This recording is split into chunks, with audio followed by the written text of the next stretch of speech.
Are you tired of waiting months for credit bureaus to review your disputes? Ever wondered why some credit report corrections get approved instantly while others drag on forever? What if I told you there's a specific federal law that requires credit bureaus to act within just 4 days under certain conditions? I'm Bernard, and I turn my financial research into fun videos. After spending countless hours studying credit laws and regulations, I've discovered something fascinating about how credit bureaus handle certain types of disputes, and it's completely different from what most people think. Most consumers are stuck using outdated dispute methods, sending generic letters and waiting 30-45 days for each response. Even worse, many are paying expensive credit repair companies without understanding the actual laws that protect their rights. Credit bureaus and financial institutions often overlook a powerful section of the Fair Credit Reporting Act that can dramatically speed up the dispute process. In fact, many credit repair companies don't even know about this provision, even though it's been part of the law for years. Today, I'll show you the exact process that can help you get faster responses on your credit disputes, even if you've tried disputing before and failed, you don't have any fancy legal background, traditional credit repair companies couldn't help you, you're dealing with multiple credit bureaus, items have been previously verified as accurate. Let's dive into exactly how this works, and I'll walk you through each step of the process. But first, we need to understand something crucial about credit disputes that most people get completely wrong. You see, when most people think about credit disputes, they imagine a simple back and forth with the credit bureaus. But here's what's actually happening behind the scenes. Every dispute triggers a specific set of legal obligations under federal law, and knowing these obligations changes everything about how you approach the process. Let's start with the game-changing law that makes this all possible. Under FC 605B, 15 U.S.C. 1681 C2, credit bureaus must block or remove information within 4 business days if it meets certain criteria. Now, pay attention because this next part is crucial. This isn't just any regular dispute process. This is a specific provision designed to protect consumers from identity theft and fraud. But here's where it gets interesting. The law doesn't just say they should remove it, it says they must block the information within those 4 days. That single word makes all the difference. Want to know why? Because it transforms a general guideline into a legal obligation.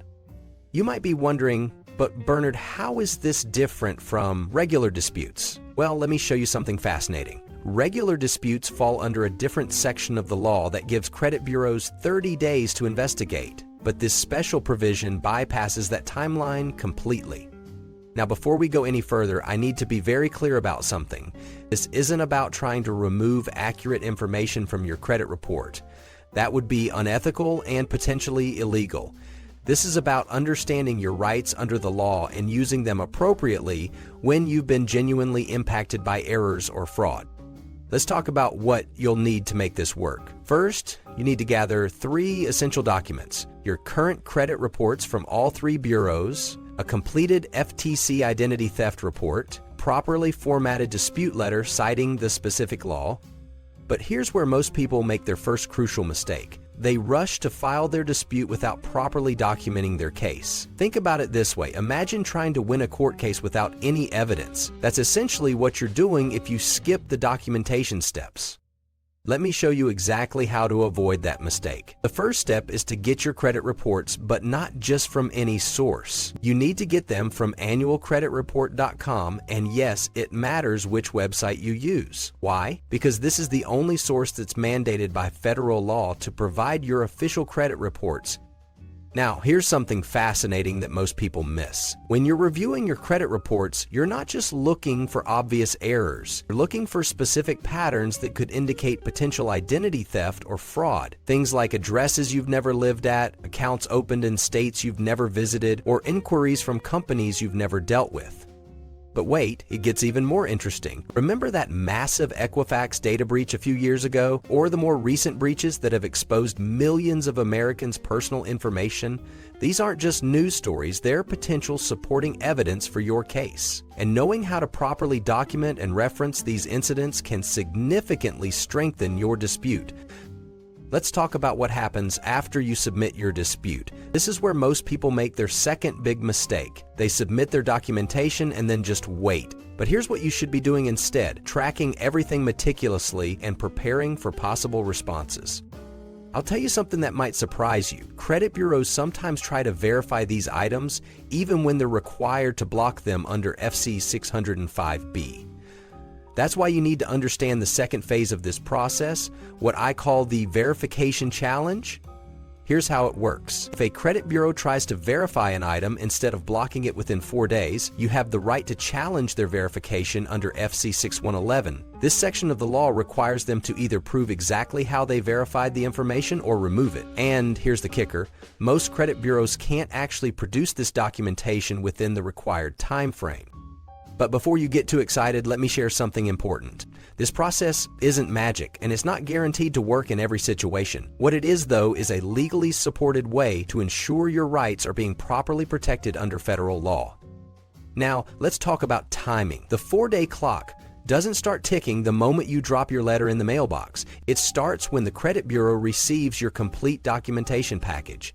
That's why proper preparation is absolutely crucial.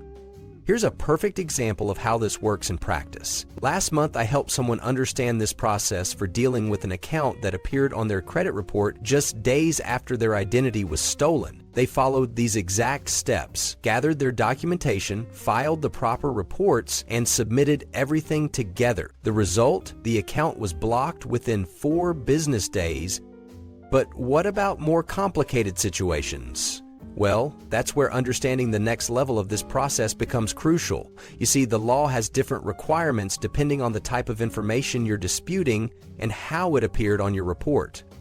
Let me share something that most people don't realize about credit bureaus. They're not actually required to verify everything on your credit report. In fact, under certain circumstances, they're required to block information first and ask questions later. That's exactly what FC 605B requires. Block first, investigate second.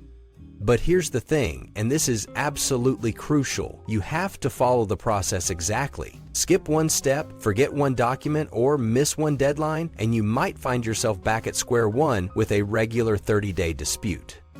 Remember those 3 essential documents I mentioned earlier? Well, there's actually a specific order you need to submit them in, and specific information that needs to be included with each one. Get this wrong and you might accidentally trigger the regular dispute process instead of the 4-day requirement. This brings us to what I consider the most important part of this entire process: proper documentation. You need to keep copies of everything, every letter, every report, every piece of evidence. Why? Because if you need to escalate your case, having a complete paper trail can make all the difference. Speaking of escalation, let's talk about what happens if the credit bureau doesn't comply with the 4-day requirement. This is where knowing your rights under the Fair Credit Reporting Act becomes crucial. The law provides specific remedies when credit bureaus fail to follow these requirements, including potential legal action.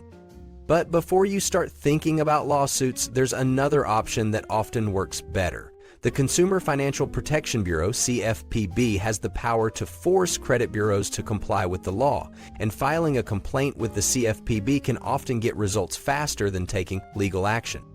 Here's something fascinating about CFPB complaints. Credit bureaus are required to respond to them within 15 days, and in most cases they respond much faster. Why?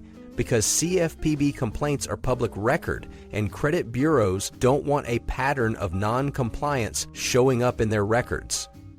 Now, let's address the elephant in the room. You might be wondering why, if this process is so effective, isn't everyone using it? The answer is simple. It requires careful attention to detail and a thorough understanding of the law. It's not difficult, but it does require doing things in exactly the right way. But here's what makes this approach so powerful. It's based entirely on existing federal law. You're not trying to find loopholes or exploit technicalities. You're simply requiring credit bureaus to follow the law as it's written. Think about it this way. Credit bureaus handle millions of regular disputes every year, but when you submit a properly documented FC 65B block request, you're triggering a specific legal requirement that they can't ignore. It's like having a fast pass at an amusement park. You're using a different process that's actually built into the system. Now, before we wrap up, let me give you one final piece of advice. Document everything. Keep copies of all your reports, letters, and supporting evidence. Take notes about who you talk to and when. This level of organization might seem excessive, but it can make all the difference if you need to escalate your case.